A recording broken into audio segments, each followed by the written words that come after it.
Alright, so it's like 11 o'clock on a Wednesday night. Just finished final exams for uni. I'm done. Uni done. The degree finished. Awesome. Not why I'm making the video. I'm just chuffed. So I was here last night while I was supposed to be studying, and I was studying, but I was messing around with the ESP mesh network, and I found that I thought, oh, I'll do a whole upgrade to the entire room. Alright, let me back up a bit. So I installed a button, right? And I was like, oh yeah, this button, it's just to start the game, no worries. It's not one of the buttons I normally use, but it's just connecting the button itself and just making it an actual switch like it is, right? Easy. But what I had problems with was I was having these inductance spikes from the relays. So whenever the relays would trigger, because the button, like the cord that went from the button to the ESP, that would go where all the relay cables were going, and it was tripping when the relays were turned on. And I was like, oof, that's no good, right? So yeah, added capacitor to the circuit didn't seem to make much of a difference. I mean, it did, and I'm balancing that circuit as much as I could, but I ended up just moving the ESP anyway, just closer to where it's supposed to be. And so that seems to work fine. But in that meantime, what happened was I uploaded the new version of the mesh network to that new ESP on the button. And what was happening, and I noticed in the serial monitor, is that it wasn't getting all of the mesh nodes correctly. Like it was getting an invalid packet when it was getting all other nodes. And I'm like, that's weird. Okay, cool. What was happening is every time it got an invalid packet, it would drop out of the mesh. Like, it just wouldn't communicate to anybody. It's like, that's no good. That's really not good. So I thought, well, maybe it's all the other nodes on there that haven't been updated. They're sending an old version of this packet. And it seems that they did change a little bit about the packet, like when I read in the old commits on GitHub. I was like, okay, cool. So I upgraded all of them. And then they all had that issue. They all were just like invalid packets everywhere. So I'm like, what the heck is going on, man? This is crazy. So I downgraded all of them back to an older version that seemed to work, and that's fine. There's none of that error. But what I'm thinking is that error is just not being reported, thrown out to the console, because for whatever reason, I can only hold about 5 of them connected at a time. So tonight I'm going to try and figure that out. And it's going to be it. It might have something to do with me broadcasting constantly. The bridge ID, which is useful for when one of the nodes drops out, but it doesn't notify the bridge. The bridge broadcasts its ID out to that guy. So, yeah. Anyway, so I'm going to dig around, see what I can find, and that should be it. But I've got a couple of days until it's done, till it has to be ready. Done. Alright, so I'm still here the next day. Slept here. I'm probably going to be here up until Sunday night, which is really cool. Not sick. I thought I would be. So what's really neat is setting up these ESPs, and they were already in a mesh, right? But man, that issue is just still haunting me. I don't know if it's still going to come back because I'm reflashing them all now with a lot of changes. Just hopefully creating more stability in the mesh. Like I'm like on the bleeding edge develop branch for that mesh now. What I've also done is separated the whole mesh logic out into another component of the program. So essentially, if I need to swap out the mesh logic for anything else, I can. then it'll be fine. If I want to use ESP now or something like that, or even MQTT meshing, something like that. I'm also hiding the SSID just so that it doesn't clog up the air with crazy SSID names. Yeah, so I'll see how that goes, and it should be interesting. So for anyone curious of the setup for it, this is how we do here. Plug it in, open this up, chuck that in there. It's gonna be fun. And that's from the old stuff. Anyway, should be good. Let's pray. Holy crap, finally. It's only taken me, I think, I don't know, a full couple, like 2 days to get this back working again. See, this steady stream, no reconnects. That's what I'm after. Oh my gosh. Oh my gosh. That's insane. So, what was happening before was there was like every couple of minutes or so, or like even every 30 seconds, one would just like quickly disconnect, reconnect, like on off, real quick. Thing is, if you're trying to interact with it at that time, if it's critical, it ain't gonna work.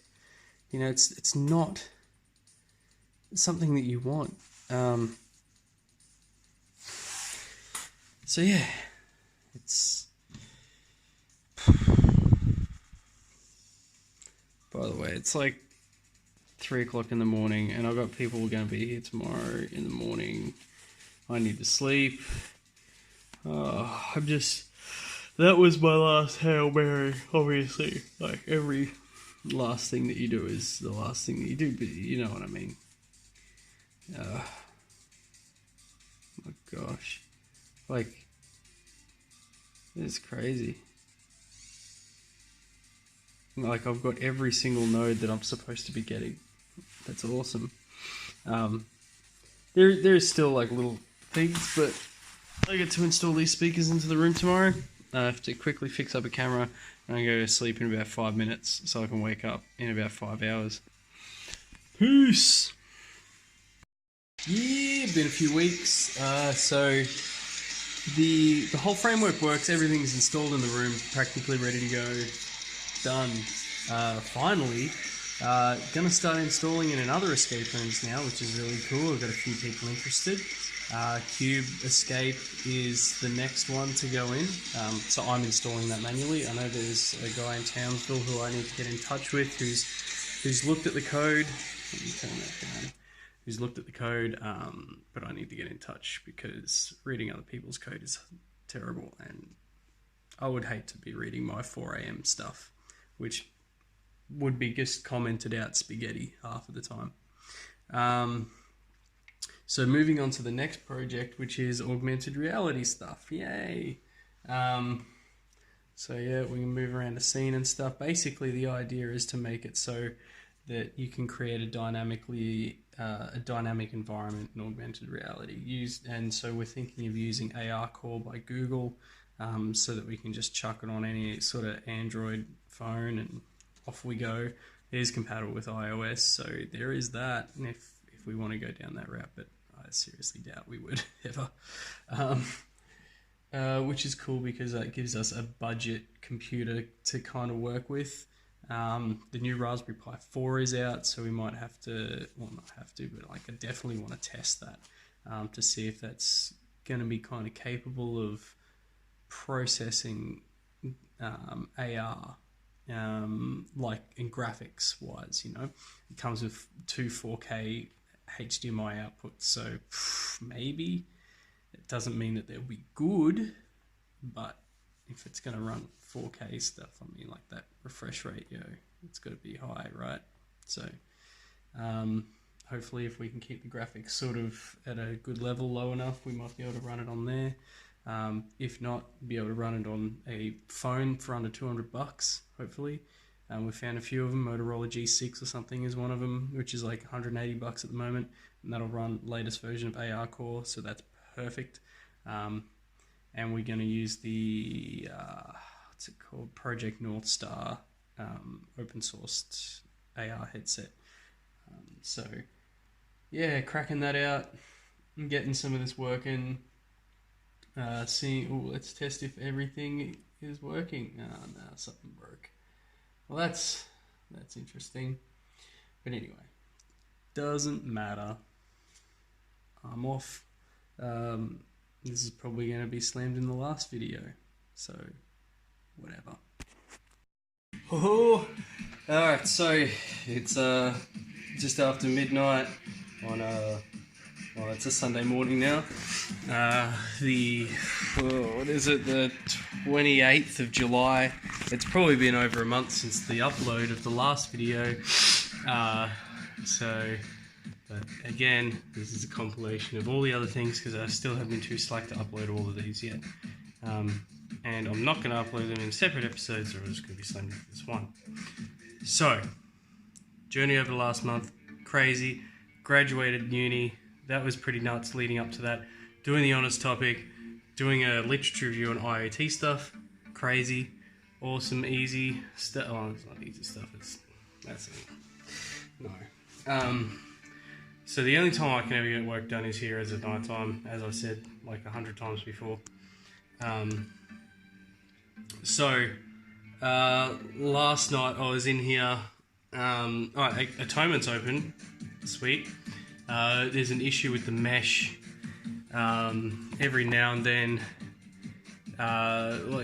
if you remove a mesh node, the mesh doesn't like it and the mesh will crash. And nothing will reconnect properly, so I set things to reconnect, and if they don't reconnect within a certain amount of time, then they'll restart. The problem is if the ESPs restart and there's something attached to it, like a relay, something like that needs to be latched open, then the relays get turned off, all the doors fly open in the place, and you're like, what the heck? Yeah. So, my goal for tonight is to tack onto the relay code. Actually, I should back up a bit. So last night my efforts were to migrate the ESP32 code base that I have, which is pretty much a straight up, what's he called? This is terrible lighting. Doesn't matter, don't care. Which is like just a straight up Arduino sketch file, which sucks. But the reason why it was Arduino framework in the first place was because it was the most sort of compatible with what I had before, and the most I was familiar with, and to quickly, rapidly prototype, get up and running.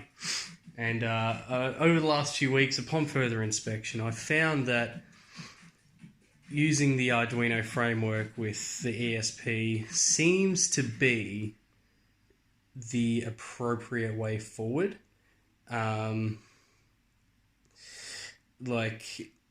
It's supported by Espressif, the libraries are written by them, so yeah, it is a port, but at the same time, there's so much documentation on it, so much.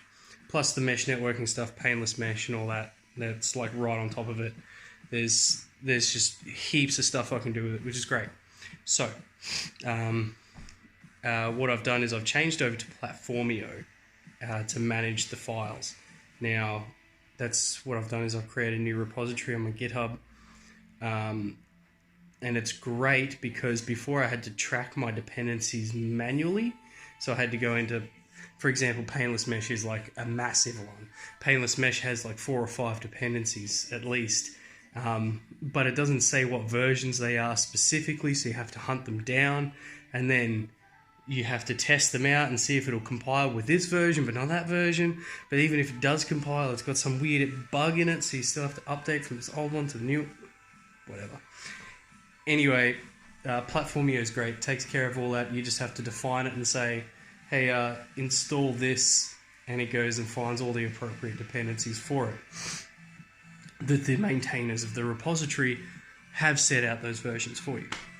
So, anyway, moving forward, tonight, what I'm going to do is tack onto the relay code for the ESP function is the ability to send serial messages. So, it says when pin number whatever 15 is turned on, like relay is turned on, what it'll do is it'll send a serial message over the hardware serial pin, which are pins 16 and 17, I think, from memory, on the ESP. And that'll send that to the hardware serial, or software serial on the Arduino. So, getting the serial messages to the Arduino from the ESP, the Arduino is then actually going to control the relay. So that if the ESP has to restart for any reason, like if the mesh breaks down and it's been over a certain amount of time, I just get the ESPs to restart themselves, the Arduino will stay on permanently, and that will do the switching on, off, on, off, on, off. But it won't, the only thing it's doing, like, it's not going to change, like the side effects are minimal, is all it's going to do is just send a serial message over a hardware serial port. So that's what I'm going to do. Hopefully it shouldn't take me any more than, say, 2 to 3 hours to fully implement from start to finish. Basically, I'll start off by jumping into the relay code, initializing like the relay function, like a relay file, basically, and initializing a hardware serial or software serial, whatever I've got to do for it. Writing a message to do that with. Basically, what I'm thinking is I'll just pass the message through, which is like pin and this.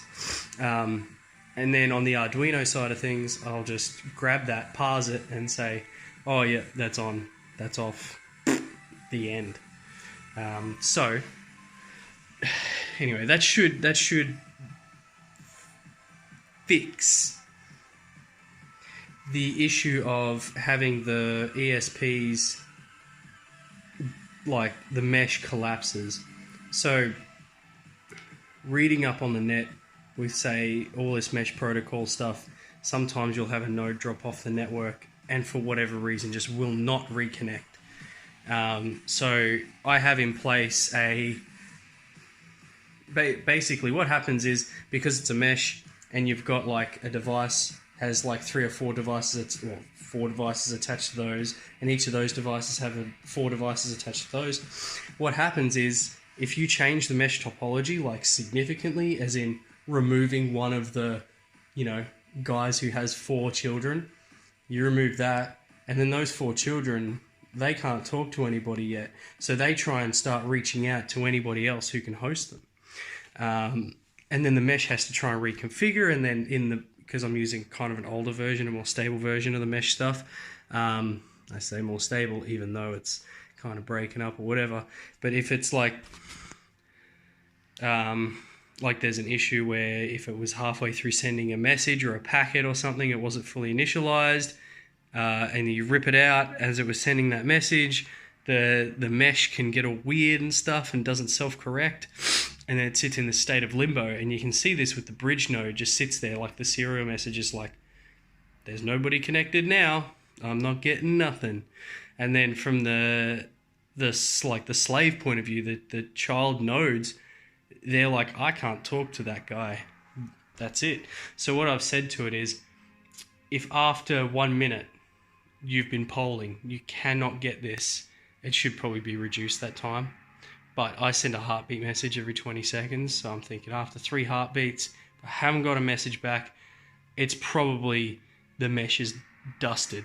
So I reinitialize the mesh internally on each microcontroller that's detected 60 seconds of out of sync. And so if that does that 3 times and still unsuccessful, then basically just over 3 minutes, it will restart the chip itself. That in lies the problem if you've got a relay attached to it and it's doing something, is that restart. Ugh. So, yeah. So that sort of begs the question that should I, using these ESPs, it seems I can't rely on them to keep states. They're more just my transport layer, like my transport protocol, and the Arduinos are really my pins because they can hold the state. Maybe. Might be the way, but only for certain things. I'm thinking maybe for, say, maybe like servos and things like that, perhaps. Anyway, food for thought. 10 minutes. Woof. This video is going to go for ages. Boom. 4:30 in the morning on a Thursday. Here again, and I still haven't put this whole video together. It's going to look really weird for me when I just skim through it and I don't edit the damn thing at all. And I may even look back in this like 10 years time. Hey, future me. Life is hard, bro. The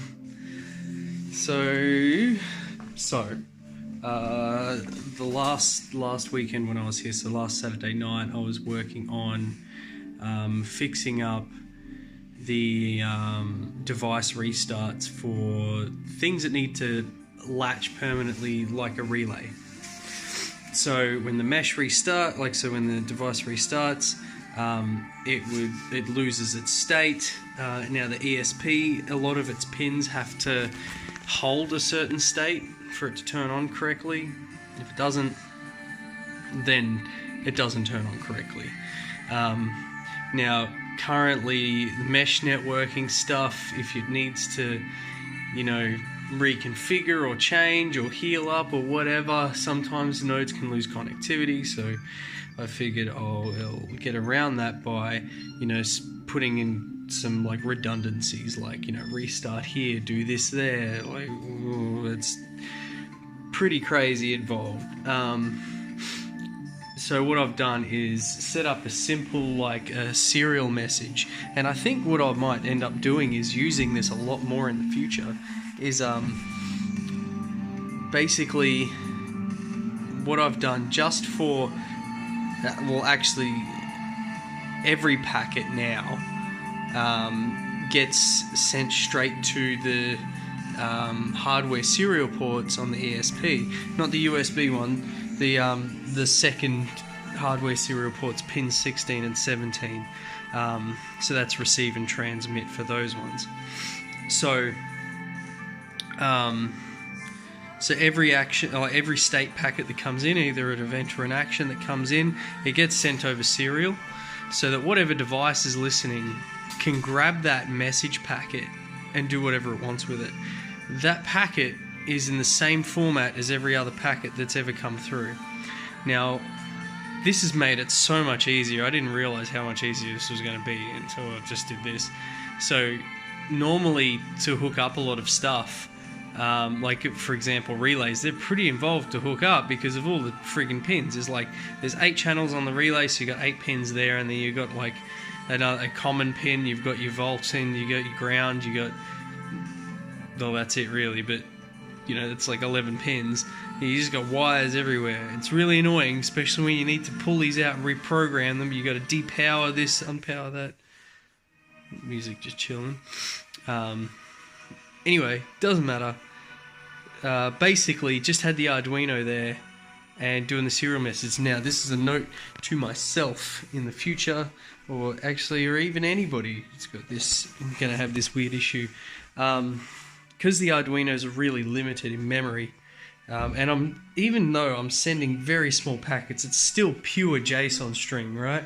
So yeah, so it's still getting a straight up string and parsing that, so it's still quite slow in that regard. And by slow, I still mean before a blink of an eye. But man, I had some crazy issues. I was trying to read the serial from the Arduino side of things, and I just couldn't get it to come through. And so it turns out that if I have the ESP powered from one source, the Arduino powered from another source, and I'm trying to read the serial messages from the Arduino, over the software serial communications between the two doesn't work.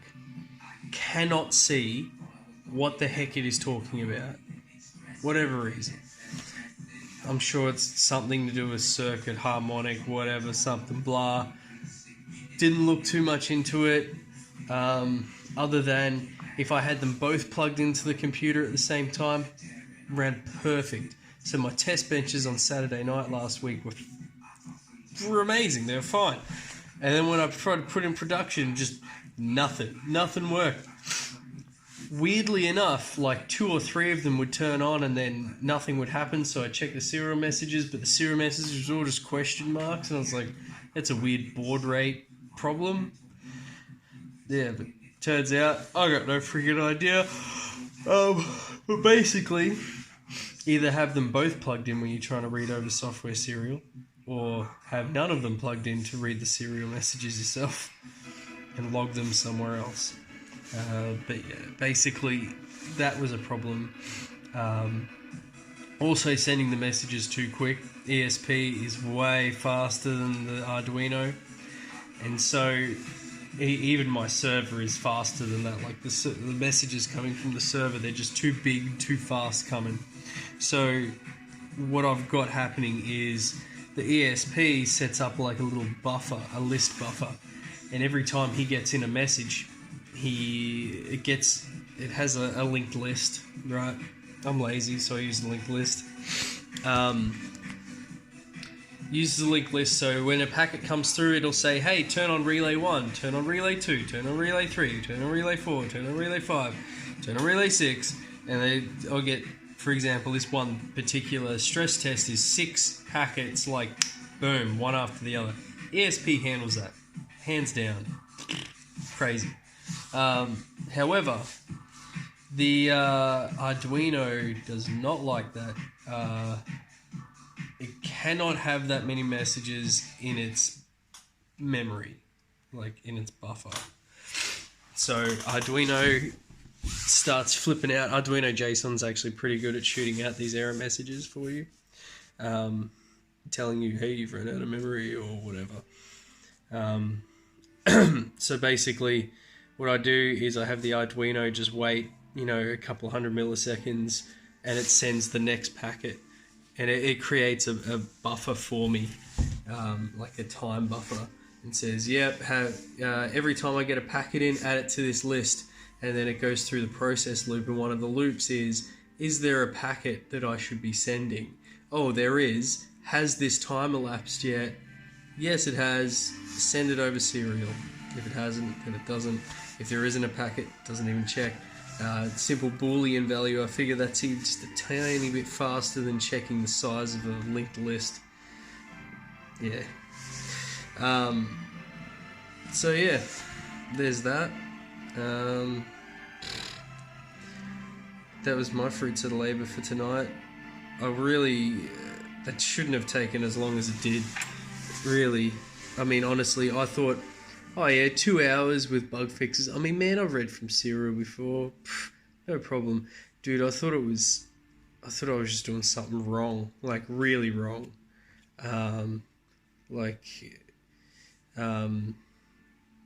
Yeah. At first, I thought it wasn't getting the whole message. I thought it wasn't getting the whole message. So I was thinking, man, alright, read up until you get this character, but I don't know what's actually behind the code on read up until this character, so I ended up just implementing my own one where it was like, okay, what's the next character, which is essentially what it does behind the scenes anyway. What's the next one? If it's a new line, then we end the string with a /0 or whatever, and then in the next loop on the Arduino, we say, this is the string, parse that, like Arduino JSON that, bada boom, bada boom. Ready to go. What a hassle. However, it works, it's great. I can hear all of them, all the relays tick on one by one, click, click, click, click, click, click. It's great. It's just robust. Sounded like it did before with the ESPs, just doing it. However, I've got a lot more confidence in them now. I can restart those ESPs all day and the relays will stay on because the Arduino code in there is very simple. And even restarting the Arduino, it will hold the pin states because I haven't reinitialized them yet. So, yeah. As long as I don't lose power, all power, it should be good. So even if the Arduino kind of like chokes itself out, should be fine. Hey, 10 minutes of talking about serial messages on Arduinos. Okay, I'm off. Hopefully this is the last one before my upload.